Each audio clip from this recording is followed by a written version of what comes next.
We're sitting here in the beautiful Ocean Studios in Burbank, California, where it's a blustery November night, freezing cold at 91 degrees. So, if we should all convene to here to do records, So this obviously for our German brothers, So anybody in Europe that's freezing your ass off, come to Burbank and do your records. This is a wonderful place. Oh, let's see. My first instrument. My first instrument was a clarinet. Actually, I started playing in middle school marching band, and then quickly went to saxophone in high school, and then I was a first chair saxophone player right up the street here in Monrovia High School marching band, Wildcats. And God, I think for me what changed my life was going to the US Festival in 1982. I was a sophomore in high school, and it was just an amazing metal weekend. Every metal band was playing. Judas Priest and Ozzy's big Ozzy fan, Van Halen, Quiet Riot, and all these just fantastic metal bands. I took some US Festival LSD and watched the Ozzy set that night, and that changed my life. And that's when I said, okay, that is what I want to do for a living right there. I want to do that. And then fast forward 8 years later, I got selected to be in the Ozzy band, so it was a weird full circle kind of thing for me, to see him play, saying, okay, that's what I want to do. And that's when I switched. It was the summer of '82 when I was in Hawaii with my grandmother, and we were at the swap meet at the Blaisdell Arena. There's a swap meet every Sunday, and there was this little acoustic guitar, and she bought it for me for $30. I wish I had it. It would be my prized possession to this day, but I gave it away to some friends of mine. But so I got back home, and then my mother, not wanting to be outdone by my grandmother, had bought me a 19, I think it was a 75 Fender Strat, a Ritchie Blackmore kind of, cream-colored Stratocaster. So I initially started playing guitar first, and I still play guitar to this day, but it was really apparent to me, like early on, that I really wanted to play bass. I didn't want to play guitar. For me, at this point, guitar playing it's more recreational for me. Like I jam with my buddies or to write songs at home, of course, you plug in some guitars and stuff. But I just fell in love with the bass. And I think I was only in maybe 3 bands. And then I went down to go to an Ozzy audition at Joe's Garage, Frank Zappa's place, which is right around the corner from this place where we're at. And so I go down to jam with them. And I walk in, and there was, I think, 212 guys at the time trying to audition for Ozzy. And I knew I was never going to get this gig. I was 22 years old at the time, I think.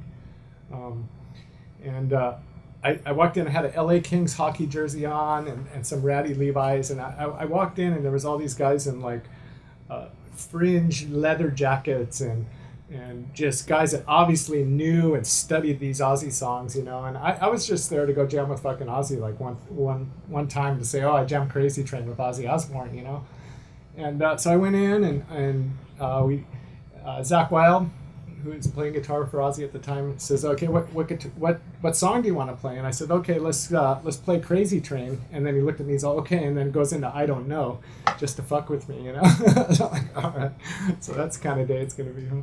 So we played, like, we jammed out for like an hour or something, and there's all these other bass players, that were coming and going. And I was actually learning the songs through the wall while the other guys were in there jamming, because I didn't know all the songs that they wanted me to try. So I was, trying to learn them through the wall. So after the audition, it was just, who was in the room was Sharon, Ozzy, Zach Wilde, Randy Castillo, the drummer, and Ozzy, Sharon, and Mark Candelario, who was our faithful tech through the years that I was in Ozzy. And he always lived with the band and stuff. Back when I was in the Ozzy band, we all lived together at the same house. It wasn't like it is today, where there was just, everybody split up and everybody's in their nice houses. We all just lived in the one house. It was really a family kind of organization back in the day. And so I split, and I didn't think I got the gig, and I kind of wasn't there to get the gig. I was just there to jam, And then I'm throwing all my bass. I had an old Fender bass, and I was throwing it into my truck. And Sharon and Ozzy come running out to the parking lot. We thought we lost you. You know, we want you to come back. You're one of the top 5. You know. So I'm like, holy shit! Now it's real. You know. Now it's like, okay, I gotta really learn the songs before I come back to jam with them. You know. So I think 3 or 4 days later, I went back, and it was a process of about maybe 2 or 3 weeks, you know, me fighting it out with these other 5 guys, and you know, they started falling off, and it got down to me and a couple guys, and so the last audition there was 3 of us, and I didn't think I got it because they sent 2 of us home, and then the last guy who went, I was second at the time. The guy who was third just stayed in and was talking to him for a long time. I'm like, okay, he's got it, obviously, you know. So I went home to my grandma and grandpa's house. I was going to see my 82-year-old grandfather who was on his deathbed. He had prostate cancer, and he was on his last legs of prostate cancer. You know, so I was hanging out with my grandpa right after that audition, and the phone rang, and I thought, and I knew it was Sharon. So I picked up the phone, and I thought it was her just telling me, oh, you didn't get the gig, you know. And then so she says, you got the gig, and we're leaving to Ireland. This was on a Tuesday, I remember, because I had a gig with my band that I was in at the time on a Wednesday at the Coconut Teaser, this small club that was here on Sunset that's no longer there. And yeah, so that was one of my best life memories I've ever had, is me and my grandfather jumping up and down, you know, my cancer-riddled 82-year-old grandfather and me just jumping up and down like I got it, you know. So I played the Coconut Teaser in front of about maybe 10 people or something, you know. We just had our girlfriends there, and so I played the show, and then I told my band I had to quit, and then the next Sunday, I took off to Europe, and I got to live with Ozzy in Dublin, Ireland, and we were starting rehearsals to play Wembley. So it was a pretty big jump for me to go. I never did the band tour. It was always just straight into, you know. In one weird way, I was always I was real jealous of guys who said, "Oh, we did a band tour, and we lived in a van and ate McDonald's for 10 years, you know." And then we made it, you know, and I was jealous of those guys, you know, and then, you know, here we are 26 years later, and I still see all these bands that are on the first stage on Ozfest playing in the parking lot at like 12 noon, and now I'm glad that I never had to do that, you know.